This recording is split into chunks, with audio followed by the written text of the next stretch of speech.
Hello, and welcome to another edition of Myths Unveiled.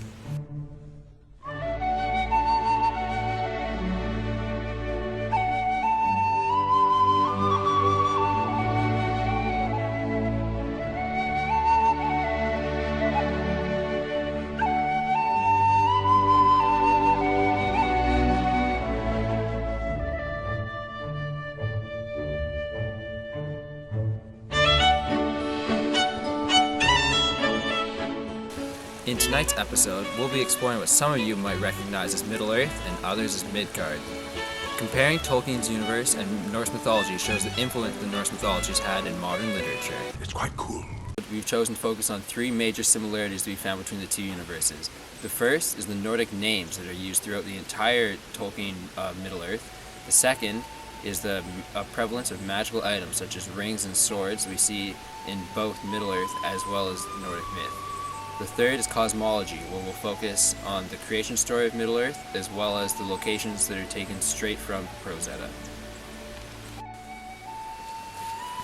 Right off the bat, we see clear evidence of Nordic influence in Tolkien's naming of characters. His 13 dwarves in The Hobbit are named... Well, there's Thorin, Oakenshield, and there's Dwalin, and Balin, and Ori, Dori, Nori, Oin, Gloin, Biffa, Bofa, Bomba, and there are two more. Oh, Fili and Kili. which are taken directly from the section of the Poetic Edda, the poem Voluspa.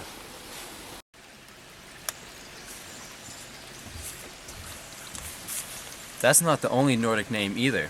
Another name taken from the poem was Gandalf. In the common tongue, it says, one ring to rule them all. One ring to find them. One ring to bring them all. And in the darkness, find them. However, instead of using that for one of his dwarves, Tolkien decided to use that for his great wizard.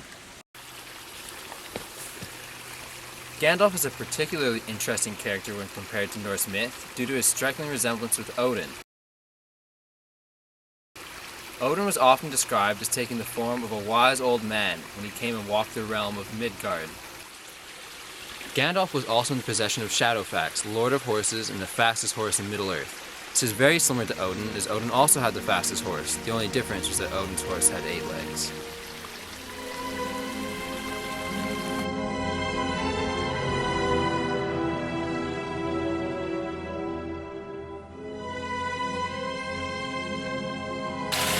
This is the river where Gollum finds the One Ring in Lord of the Rings.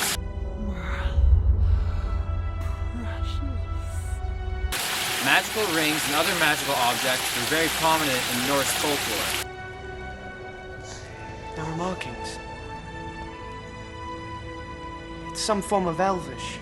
I can't read it. There are few who can. This is specifically true with Odin, who is believed to have one very powerful ring. The idea of a magical ring plays a very large part in Lord of the Rings, and is evidently the most prominent feature throughout the entire trilogy. One ring to rule them all. We also find runic inscriptions in both Lord of the Rings and Norse mythology. In Lord of the Rings, we see it predominantly on swords as well as inscribed on the One Ring. In Norse culture, it was more common to find it on the hilt of the sword.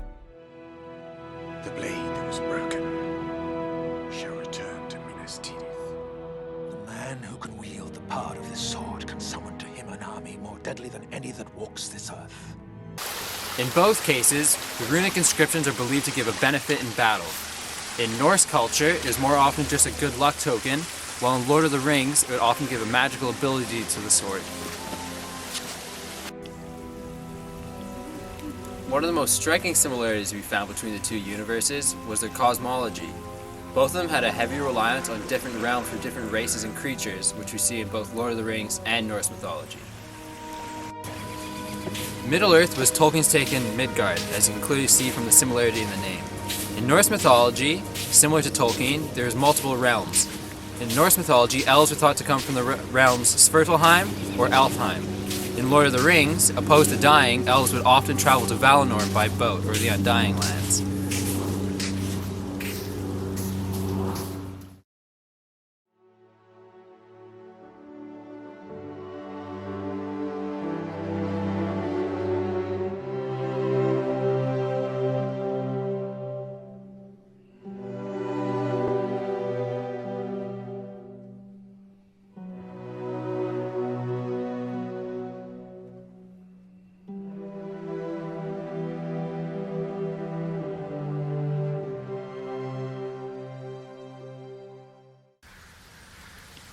Similarly to Tolkien deriving Middle-earth from Midgard, there are a few other examples of things he took from the Poetic Edda.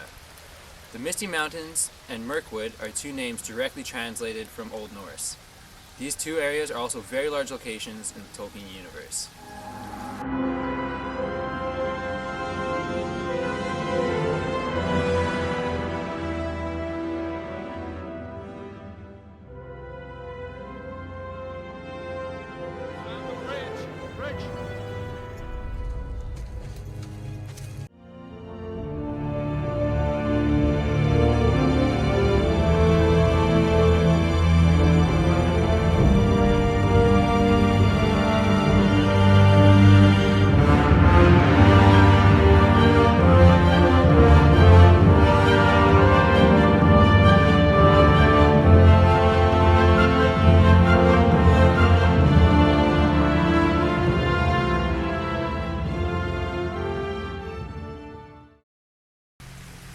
As you can see, Tolkien derived a lot of inspiration for his Lord of the Rings universe from Norse mythology.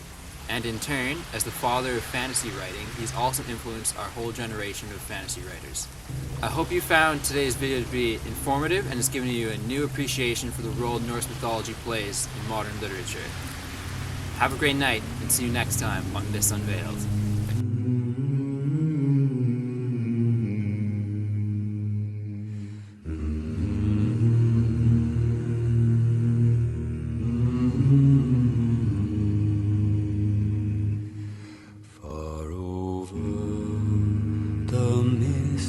Mountains cold,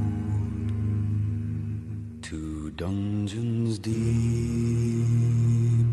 and caverns old,